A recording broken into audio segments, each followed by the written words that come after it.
Hey guys, this is Courtney from Wonder in English at wonderinenglish.com, and today I wanted to talk to you guys about slang words in the United States, especially slang words in 2019. So, are you ready to get started? Let's do this.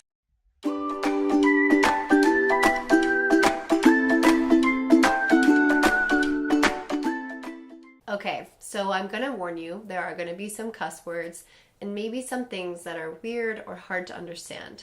But this is all about the American culture. So if you're interested in the American culture, the youthfulness, and the slang words that we use every day here when you're young, then definitely watch this video.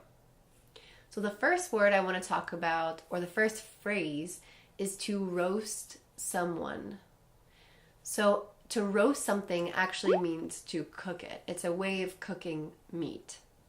But on the internet, and especially on YouTube, you could look up roast someone and you'll find a ton of videos about people critiquing other people. So when you roast someone, it's normally out of good fun and humor, but you really say mean things about somebody and it's supposed to be funny. So sometimes people like to be roasted. People ask to be roasted. However, I don't think I would personally want to be roasted because it's a little bit harsh to criticize people just for fun. Another word is fire. So when you say that something is fire, it means that it's good. It's like you're complimenting it and you're trying to praise it. So if I say, "Oh, those shoes are really fire," that means that your shoes are really cool and I like them. Another thing that we say is to fuck with something. So again, this is a bad word, but we like to use this kind of phrase to ask people if they like something, if they use something or participate in something. So for example, do you fuck with coffee? That would be me asking you, do you like coffee? Is that something that you drink regularly or that you enjoy? I personally don't fuck with coffee, meaning I don't like coffee. Another really common one here on YouTube is called the tea or tea. Normally tea is a liquid, a drink that we drink.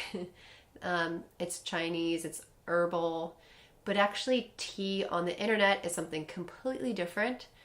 It means gossip. So whenever you spill the tea, normally that would mean that you spill tea out of a cup. But on the internet, spilling the tea means spreading gossip or talking about other people. So for example, the Kardashians here in the United States are a really famous family. If someone spills the tea on them, then they're talking about their lives without them knowing it. They're gossiping about their life and giving information that other people might not have or that they don't want to share. If you use Instagram, then you're likely going to read the following slang words. One is squad goals. People will do hashtag squad goals. So what does that mean? What's a squad? Well, a squad is a group of people. So for your squad goals, that means that the goal is to be like that group of people. So you want to be like those friends, essentially. So squad is essentially your friends, and goals means that is what I'm aspiring to. That's what I want to be like. So if you see a picture with a bunch of friends traveling to a really pretty place, maybe in the comments you could write squad goals saying, "That's how I want to live my life." That's really cool what they're doing. Another word that we like to say is low-key. And this is used to kind of say that you're affected by something, but minimizing it in a way. So making it seem a little bit less serious, but saying that you're still affected by it. For example, you could say, "I'm low-key excited for dinner tonight." So that means I'm excited, not super, super excited. I don't want to say full on excited, but I want to say low key excited, meaning I'm getting excited.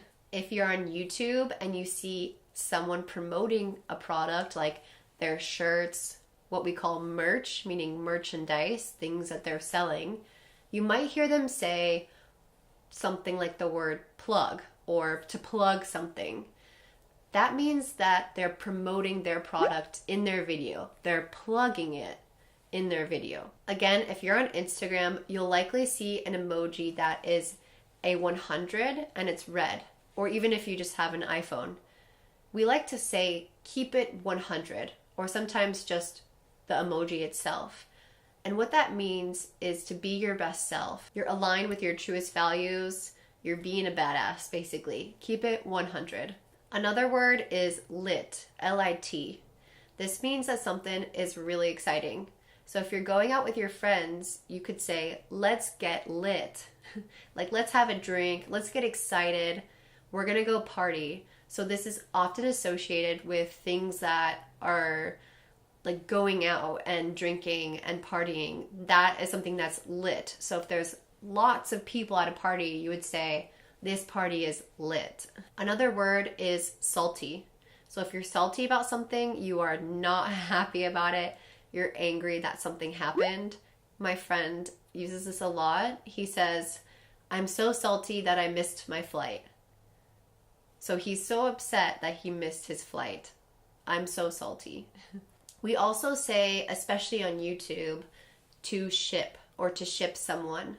This means that fans of two celebrities or two somewhat famous people, those fans are wishing that those two people would have a relationship with each other. For example, if someone is a really big fan of Selena Gomez and Justin Bieber, then they might ship them together, meaning they want them to be in a relationship together. So we say ship them. Relationship, and then ship is a shortened version of relationship. Another super important one in today's modern world is to ghost. So this is when you're talking to someone, and if you've watched my video about dating someone, which I'll link up here in the little information card, you'll know that talking can actually mean that you're seeing someone, that you're kind of dating somebody in an informal way.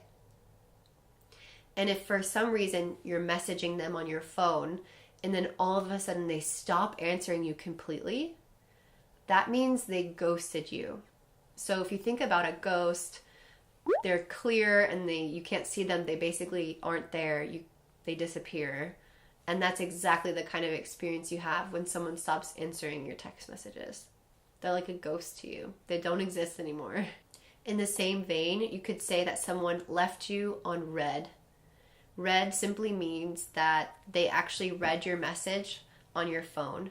So iPhones have the option of turning on read receipts, which means that you can see, that the other person can see when you've read their message. So to leave someone on red means that you read their message and decided not to respond on purpose. Another common one that I have never used before is snatched. When you say that something is snatched, it means that you're complimenting it, that you like it. So you think it's stylish and you probably think it's cool too. And the very last one that I'm going to mention here is clickbait. So since we're on YouTube, I thought it would be fun to end with this one. Clickbait is essentially the YouTube thumbnail or the image that you click on online and it baits you. So bait is something that you use when you're fishing. You put it on the hook, like a worm or something like this. You put it on the hook, you go fishing, and then you hope that the fish eats the bait and gets stuck on the hook. Well, it's very similar on YouTube. The image that you display that people click on is supposed to be interesting, but it's also supposed to be relevant to the video. Sometimes that image has nothing to do with the video. Sometimes the title of the video is deceiving and it makes you think that it's going to show you something that it doesn't. That is called clickbait because it gets people to click on your video based off of the title and based off of the image. And then when they actually watch the video, they're like, what the heck? This video is not about that at all. And they are a little bit disappointed. Okay, so that's all the slang that I'm going to share with you guys today. There are a ton more words. I couldn't even begin to cover them all. But those are some of the most popular in 2019 in the United States. If you guys want more content like this, don't forget to subscribe, hit like, comment, and most importantly, turn on the notification bell so you actually get notified when I have a new video coming out. If you want advanced listening practice, log into wonderandenglish.com because I have a really great advanced English podcast there that will really help you guys out with idioms, vocabulary, and it has a transcript there so you can read as you're listening. Have a wonderful day, guys. Bye.